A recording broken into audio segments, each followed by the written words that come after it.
to this channel where we spread love and positive vibes. Thank you so much to the new subscribers and the returning subscribers. We value you, we appreciate you. You are the reason why we sit down every day and bring to you content. We appreciate your support and we thank you once again so much. Today, I want to talk about something that has really bothered a lot of us and has affected most of us, the black people. For a long time, the black people have been seen as the second-rate, people who cannot talk on their behalf, people who can be oppressed, people who can be taken as slaves, people who have been used as slaves for a very long time, and they have no right to defend themselves. But recently, I love what the black people are doing. They are standing strong to defend their right. They are standing strong to defend what they owe. They are standing strong to defend their people. Yesterday, I shot a video about Jamaican Prime Minister telling the foreign countries that we are tired of you interfering with our security. And we are saying no. We are going to secure our borders. We are going to secure our land. We want security on our soils. And it was actually very shocking to realize that the same people who have been talking about Jamaica not being secure, Jamaica not being a safe place to travel, they are the same people who actually bring weapons that the gangsters use to cause insecurity. And therefore, the Prime Minister, Andrew, stood strong and courageously told them off. We are not going to stand and sit and see you destroying our land with insecurity. Bring our land down because of supporting gangsters. And he gave them a very stern warning. Andrew is not the only Caribbean leader who has come strong to tell the West enough is enough, and to tell the Caribbeans, the Africans, the black Americans to unite and come together and defend what they owe and defend their land and stand strong. Actually, Andrew told Jamaicans, we do not expect a person from outside to come and secure our borders or to give us security. We have to do something us. And I love the same words and the same warning.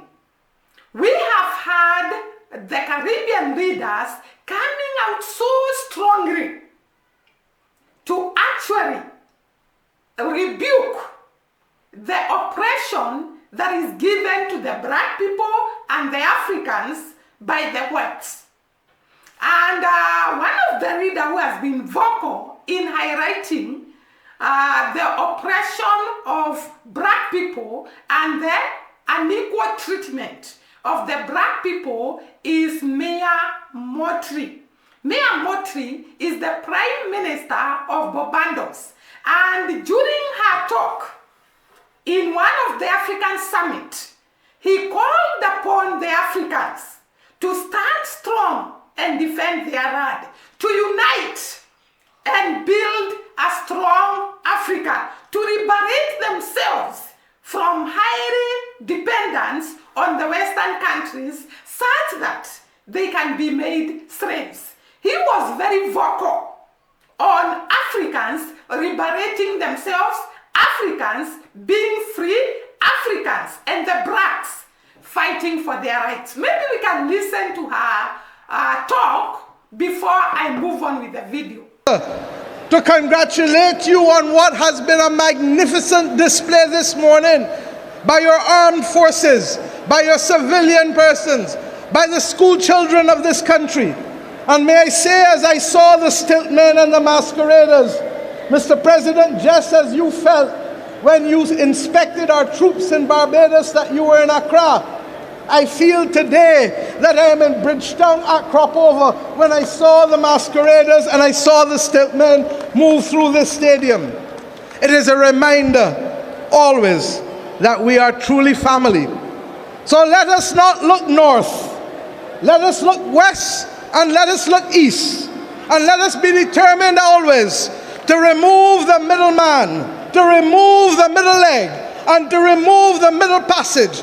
For if we remain committed and focused on that, then I believe that we shall be that humanizing force that the world needs now more than ever in these great times of peril in which we live.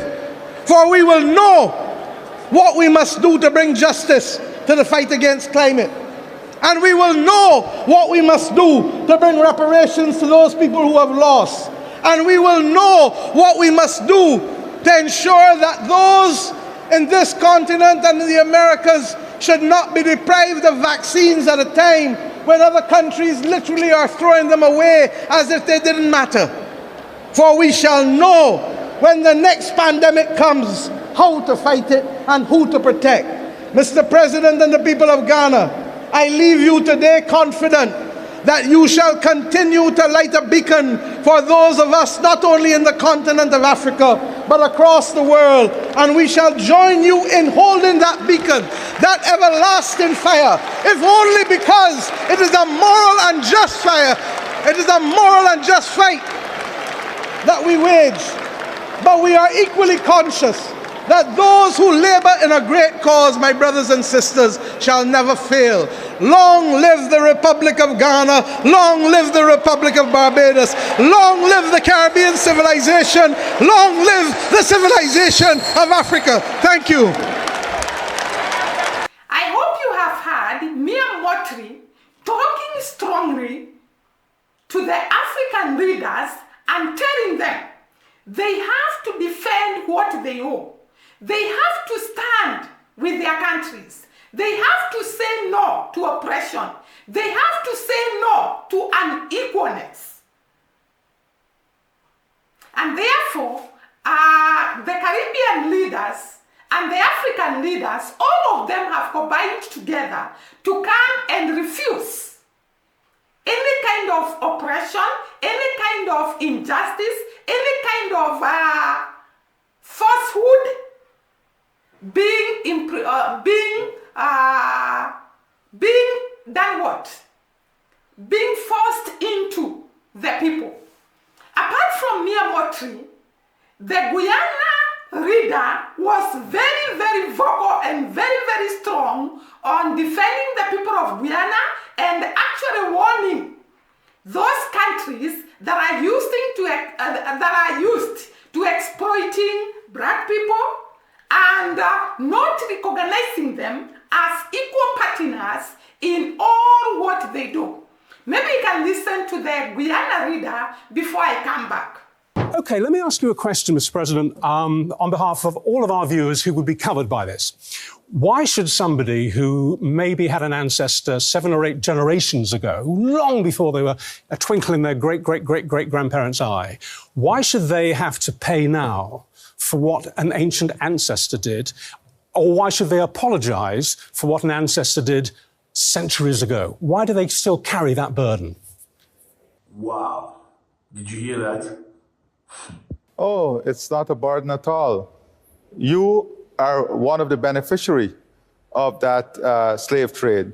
So this is not a burden. You should be concerned and you should pay because you today are still benefiting from the greatest indignity to a human being, and that is the slave trade. And not only did you benefit during the slave trade and your country developed, but look at what it caused the developing world. During slavery, resources was used to build your country, build up your capacity. You were able to then become competitive. You were able to invest in mechanization, and developing countries like ours were left behind. So you should be very concerned because you are a prime beneficiary of the exploits of slavery. Yes, many people have benefited from slavery. And that's the reason why your country is better than many others' countries. It's very easy for you to say, why is your country not doing okay? Why are you not moving forward? Of course, how can our country do okay when your country was benefiting, we were suffering? So it took us many, many years to recover, to be okay, to just breathe, to just drink some pure water. By the time you already owned many buildings, many stuff, many things, you were far ahead. Give us some time to catch up. So put a figure on it, please, because it always comes down to the bottom line. How much should an individual taxpayer in a country like the UK be signing a cheque to a country like yours, Ghana? Well, it's easy to calculate. We can use the time value of money. You can look at the period of slavery and the contribution not the contribution, the extraction of wealth from countries like ours, and how it was utilized to build your society, build your country, create wealth in your country, and then add the time value of money, and you will get the value. Wow. That's like a punch in the face. There's a lot of research paper on this. A lot of universities would have done paper on this. There's enough literature to tell us what that value is. But I want to say that it is not only the value, it is the loss of time. It is a loss of competitiveness. It is a loss of human dignity. It is a loss of our education system. It is a culture that we lost. It is all of this indignity that surrounded slavery that we must consider. Unbelievable. I just wonder, people will be wondering what, you explain that there are calculations, but are you able to say in what measure that would be? I mean, are we talking billions, millions? What would you expect the payout to be and over what period of time? These people sometimes think they are way too clever. Like, you are stupid, you don't understand. Well, this year in Guyana, we commemorate the 200th anniversary of the Demerara Rebellion. And it took 200 years to get an apology from one of the families. I don't believe that you would want us to wait 200 years for reparative justice and for us to take this conversation forward. CARICOM would have set out a 10-point plan on what should constitute reparative justice and what should constitute reparation. And the calculation goes into billions for the region. How far back, though, do we have to go on this? Because you make the point, we're talking exclusively here about Western imperialistic slavery, to summarize it. But almost every civilization on the planet owes its existence and its prosperity almost always to crimes in the past, be they aggressive wars, be they different forms of slavery involving different movements of population. You can go right back to the Greeks and the Romans. Why just target one particular era in history? Some would say that's the arguments of political convenience. It's a handy handle to hang your argument on. I think you're doing a great injustice to compare slavery with any other of the historical facts that you're mentioning. I was including other forms of slavery. No, but I was including other examples of slavery as well.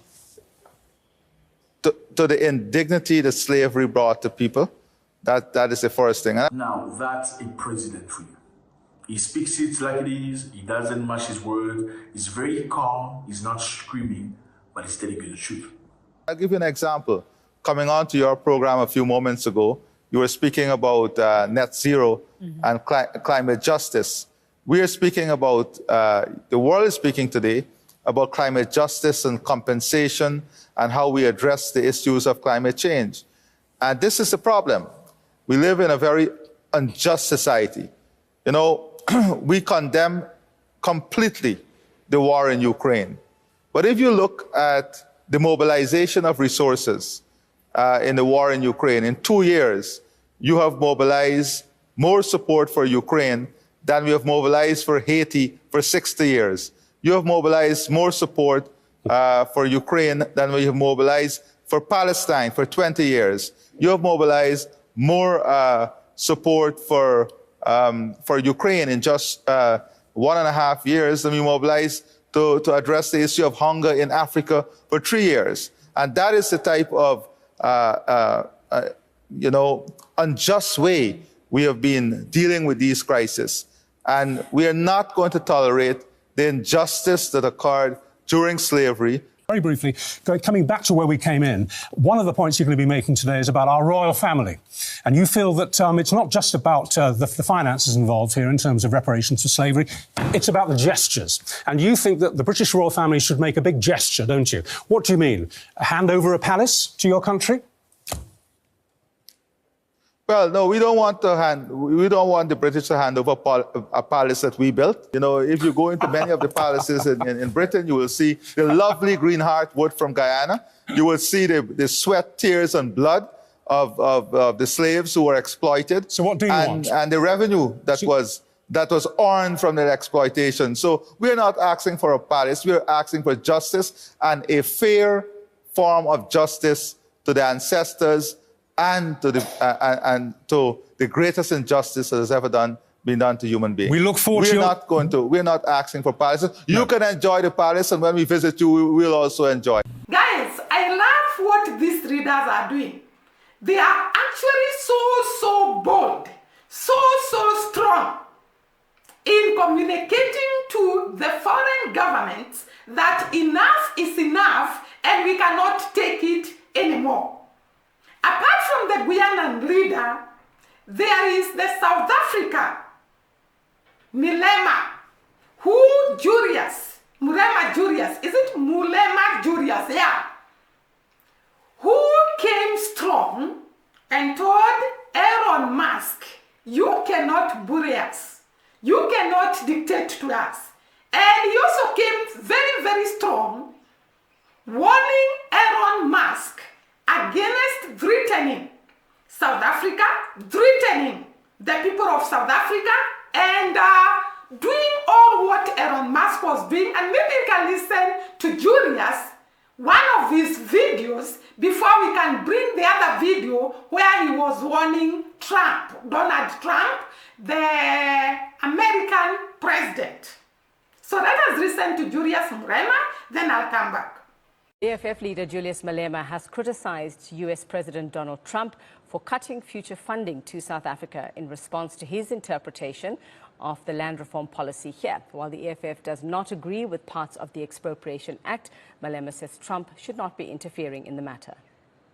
A statement by Donald Trump is offensive and undermines our sovereignty, and is a reminder that our reliance on foreign aid and foreign direct investment surrenders us to the will of imperialists who use money to dictate the economic and policy direction of Africa.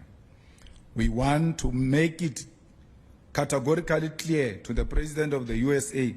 that we are going to expropriate land without compensation and pursue legislative measures to do so, and no threat will stop us. His misinterpretation of the Expropriation Act, which is a mild and cosmetic intervention, is an assessment of a measure that is going to be pursued through the amendment of our Constitution as South Africans, and there is nothing he can do to undermine our independence.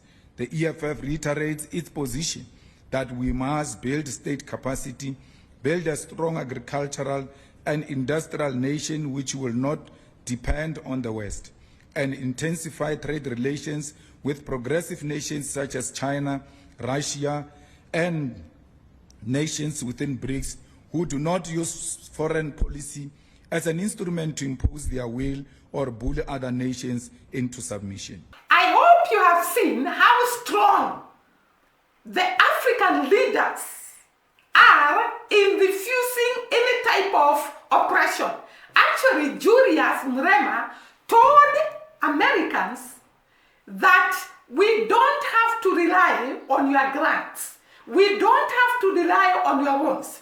And he called upon the Africans and told them it's a high time you now develop a stable Africa where we will not rely on people that are going to make us slaves for what we have borrowed from them.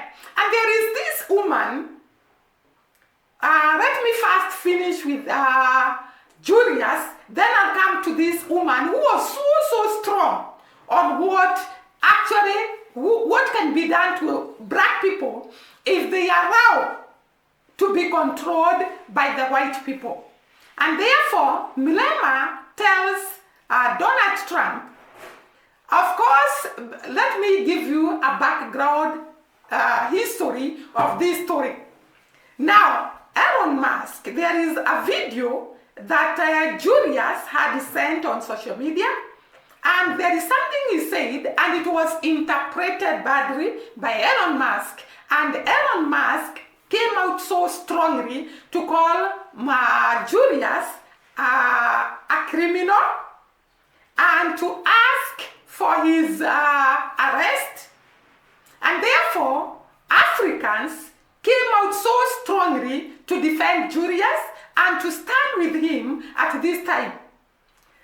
When Elon Musk talked about Julius, Trump came and actually withdrew all the support given to South Africa. And this is the time Julius Malema came out so strongly and said they do not have to rely on America for grants and loans. They can actually join BRICS, a country or rather an organization that will support South Africa without conditions attached, without oppression and bullying attached. And therefore, let us listen to Julius before I come to the other lady. Today I was in an auction in Rustenburg of Peter du Toit. In that auction, 95% of those people were white people. I sat with them from 11 o'clock until 6 in the evening, wanting to demonstrate to Elon Musk and Donald Trump that I'm with the people you are saying I want to kill. Why would I sit with these white people if I want to kill them? Why do you make me an international criminal for asking for dignity of black people? I've not committed any crime against anyone except to say, let's restore the dignity of black person. Malema also reiterated his party's call to have South African soldiers recalled from the eastern DRC and brought back home. So why do you keep on saying, send soldiers, we are for Africa, I'm for Africa, but I will not send people that are not prepared for war because I'm sending them for slaughter. So Bishop, please, rappella bana ba rena ba be safe in DRC until this government comes back to its senses. Bring them back home. Let's invest in the army. Let's buy more ammunition. Let's train more soldiers. When we are prepared, send them to DRC. Meanwhile, Malema says he's not fazed by the departure of senior leaders from his party, adding that he will continue to soldier on.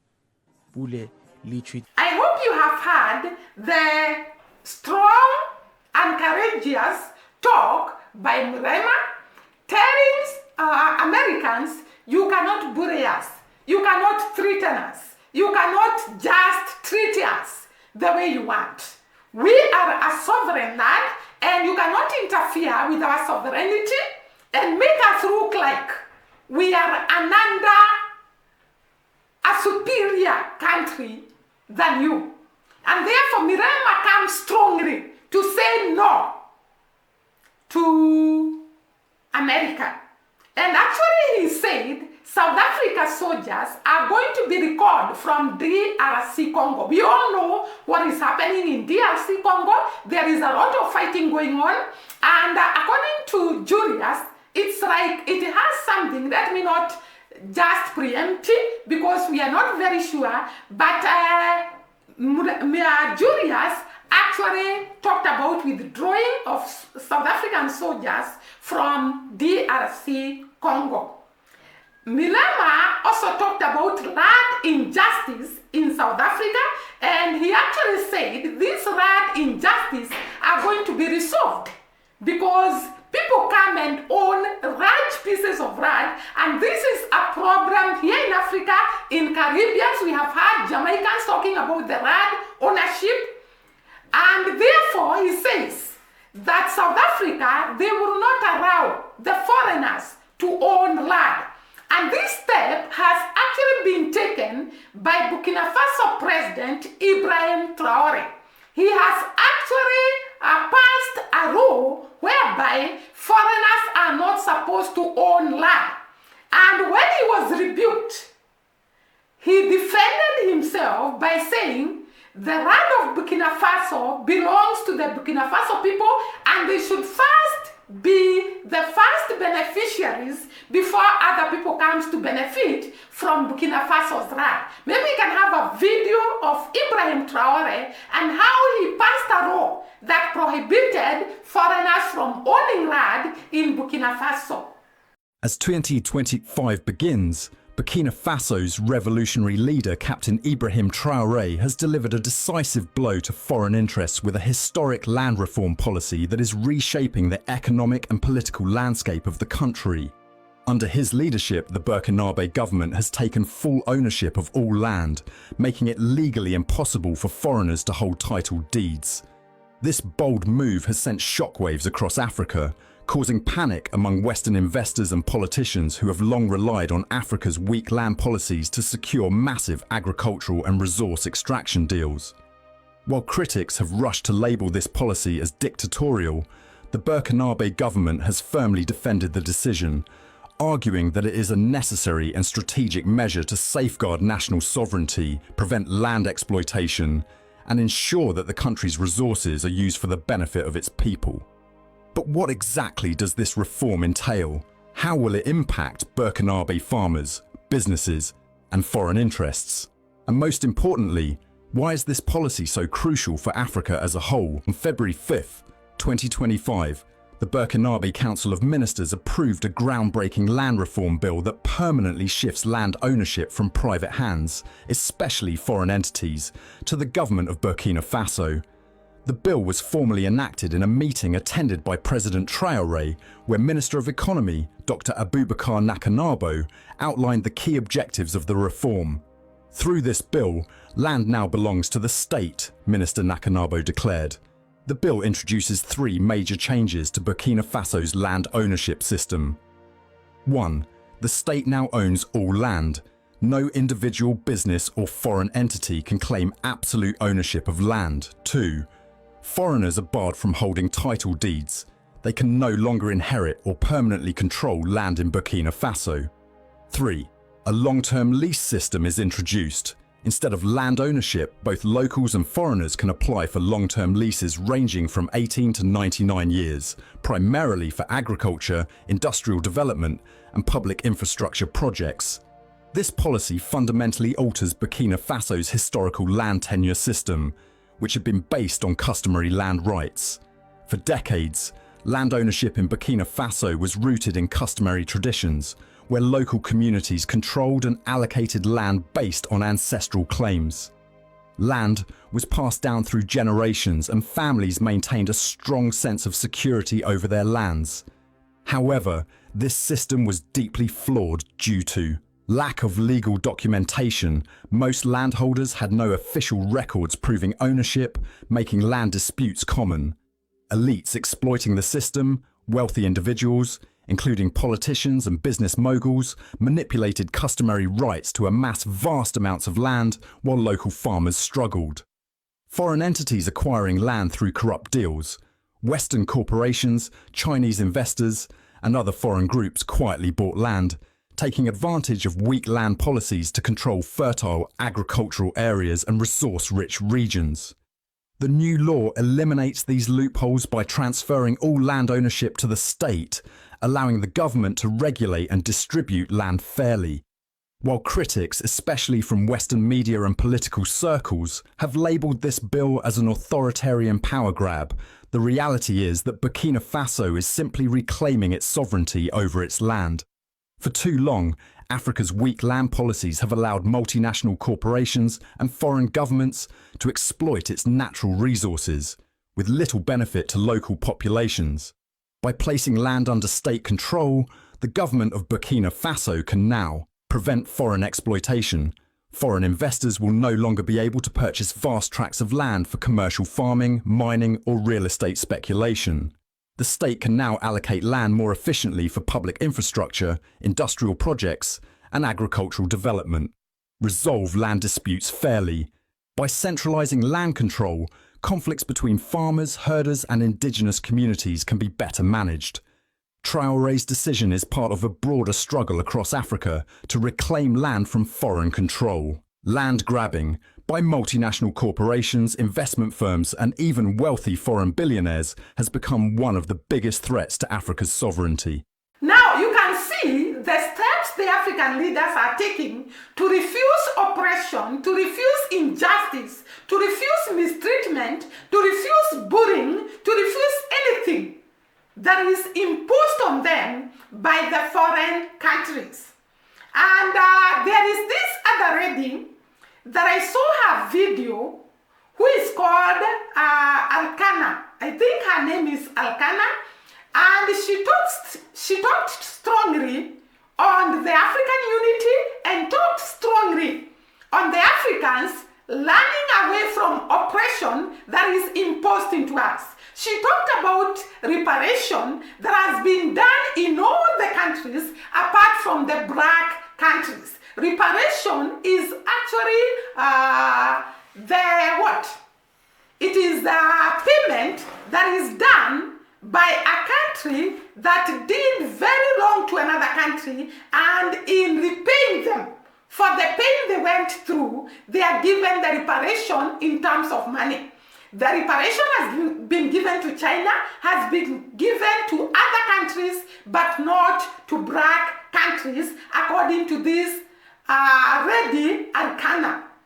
And therefore she was asking, why should reparation be given to other countries and not to Africans, and not to black people, not to anybody else? And she was very, very strong in defending the black people and talking on their behalf, and she highlighted, I will bring her video and you're going to listen to her. She highlighted about things that were taken from Africa and they were kept in the foreign countries, in museums, and when Africans go there, they are supposed to pay for those items, to see those items, and yet they were stolen from Africa. Now she was posing a question. These are stolen things. This is evidence of theft. And yet we are supposed to pay to see those items when we visit Europe or when we visit America. And she was very, very strong on Africa uniting and becoming a strong force to actually stand on their land, stand for its people, stand for what they believe in, and stand for their land, because there is no one who can fight for us. The Caribbeans and the Africans, we have to unite. We have to stand and say no to any kind of oppression, to any kind of unequalness, to any kind of dictatorship that is brought in our land. We can see the sufferings people are going through. We can see the women, the children, the men dying in DRC Congo. This is the worst kind of sin in life. And therefore, these strong African and Caribbean leaders are calling us all to unite and oppose any kind of oppression, any kind of interference in our land. Ibrahim Traoré has been very, very vocal on African unity, Africa uniting and becoming one, and defending their land, defending their people, growing their economy to an extent that they can rely on their own. This has made my day to see African leaders and the Caribbean leaders coming together, agreeing on one thing, that unity is power and we all need to unite and build a strong continent of Africa together with Caribbean, so that we can fight one enemy who is actually oppressing us, bringing us down. According to Alkana, she talked about the loans that we are supposed to borrow and we pay high interest rates. And she was very, very vocal about it. And this is all happening to us. Maybe you can first listen to Alkana before I conclude the video. As we speak today, the priceless artifacts that they stole from all over Africa are sitting in their museums throughout Europe. And when you and I, when we visit Europe, we pay to see what belongs to us. Evidence of theft, evidence of murder in display, on display, in plain sight. As we speak today, black people are listed as 3/5 of a human being in the U.S. Constitution. As we speak today, the redlining continues. As we speak today, African countries are being made to pay ridiculous interest rates on loans that they should not be paying for. As we speak today, reparations are due.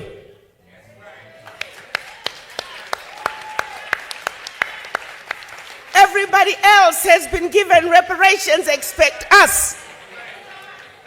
The question then becomes, what is wrong with this picture? Why aren't you and I standing up and demanding that what is right must be done?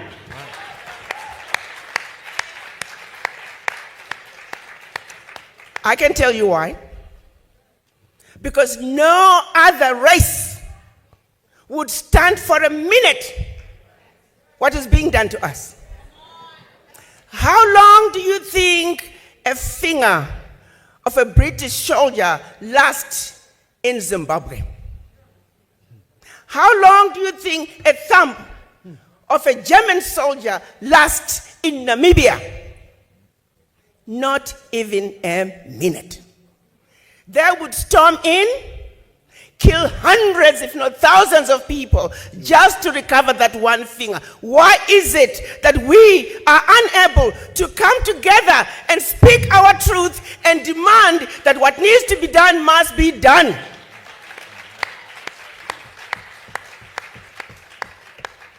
It's because they defeated us where it matters the most, which is the mind.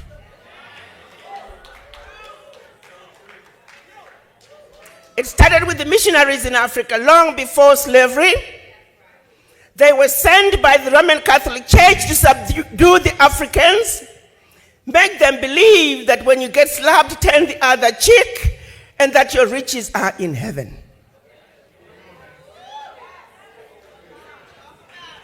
So by the time they followed with the colonizers to reap and rape Africa, we were already brainwashed. We were meant to believe everything African was bad and undesirable, and everything European was better.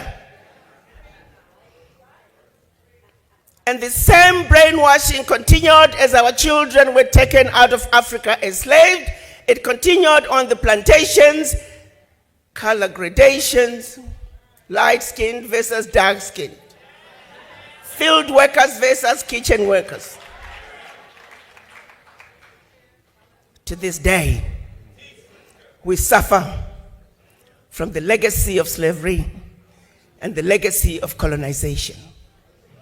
For how long are we going to continue to suffer from this affliction? For it is singularly the reason why we are not able to come together just like other races and nationalities have done in this melting pot that is the United States of America. When you ask for the voices of the Irish Americans loud and clear, Jewish Americans loud and clear, German Americans, Italian Americans, Chinese Americans, Indian Americans, their voices are loud and clear. But when you ask for the voices of us black people, you might as well go to the graveyard, because we are missing in action We were taught, we were brainwashed into not even loving ourselves as individuals, let alone each other. We were taught not to trust one another. We were taught not to believe that my brother can, my sister can, but somebody else who doesn't look like you and I is better. The question I have for all of you, just close your eyes and think about your children, your grandchildren. Is this the world you want to leave behind for them? If the answer is no, then you need to have a serious conversation with the image in the mirror. Because it is the image in the mirror that must change. It is the image in the mirror that must understand that you are sick from this affliction of the legacy of slavery. You are not sick at home. You are not sick in the doctor's waiting room. You are not sick in the hospital ward. You are sick in the intensive care.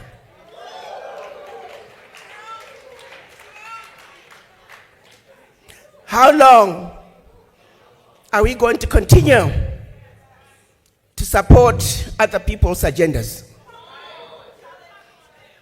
Those who stood up to fight during the civil rights movement, during the Pan-African days in Africa, civil rights in the United States, they were all silenced. We are emerging out of a period of 20 to 30 years where just nothing is going on. We are all fast asleep. When are we going to wake up? Reverend Al Sharpton is saying, the time to wake up is now.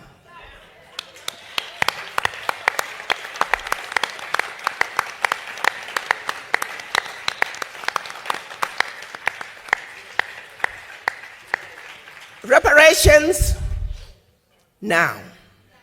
We know all the companies that benefited from slavery. We have their name. We have the list. They must pay. As we speak, many have pledged their contributions. Guess what's going to happen, my brothers and sisters? Because we are not organized, we will never realize those funds.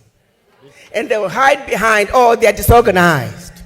They don't know what they are doing. I am now going to be asking Reverend Al Sharpton to lead us as we demand those reparations. We need to register a global Pan-African fund that can make sure that we have development in black communities where it belongs. Those funds must be organized. Those funds must be paid for. Reparations for black people now.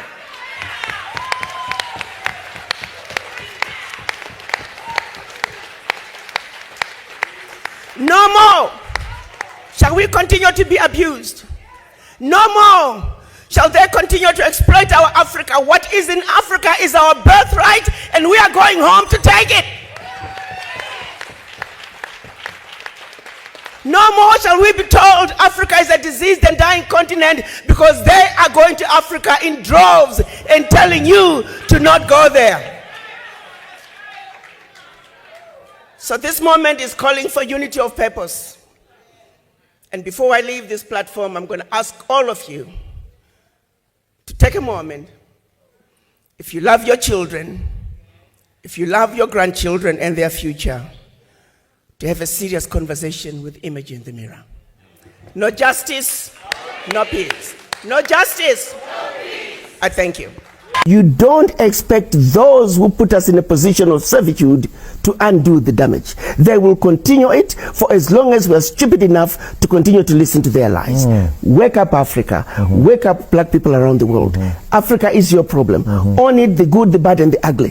For Africa to change, for you to be able to benefit from what is yours. What's in Africa is the inheritance of every black person on earth. But if you're stupid enough to listen to the lies, and while they continue to exploit your Africa, while they continue to amass wealth for their children, grandchildren, and generations to come, then the joke on you. Why are we still going to the United Nations as Africans? That is a useless entity. It's not for us. The largest voting bloc in the United Nations are the African nations. we don't have a seat on the table. Why do we go there? We go to the United Nations to vote on their issues. They pay African countries, vote with us on this issue, vote with us on this issue. We have no business going to the United Nations, period. We need to tell Secretary Guterres, thank you very much, but we're no longer going to attend United Nations. It's not our entity until we have true representation there. Goodbye. I know this has been a very long video, but we need to listen to what our readers are telling us. We need to listen to what our readers are actually pushing a united Africa, a united Caribbean Africa, so that we can take our country forward. And the first step to uniting Africa and the Caribbean is to open the borders, that we can go to any country without hindrance, making ways that come from Africa to Caribbeans without passing other borders where you'll be asked questions and therefore so expensive that you cannot, most of us cannot visit the Caribbeans. There is a time one of you guys suggested to me, why don't we start by actually looking at the people that want to go to the Caribbeans? If African leaders push for the agenda of open borders such that we can fly from Africa to the Caribbeans, this is the greatest step that can open for trade, that can open for social life between the Caribbeans and the Africa, and for assisting each other in education, in business, in growing the economy of the two continents. I am looking forward to a united Africa and Caribbean, because that will take us on the next level to growing our economy, to uplifting our people, to being independent from foreign money. Guys, that is all I have for today. Thank you once again for watching me. See you during the next video. Bye-bye and God bless.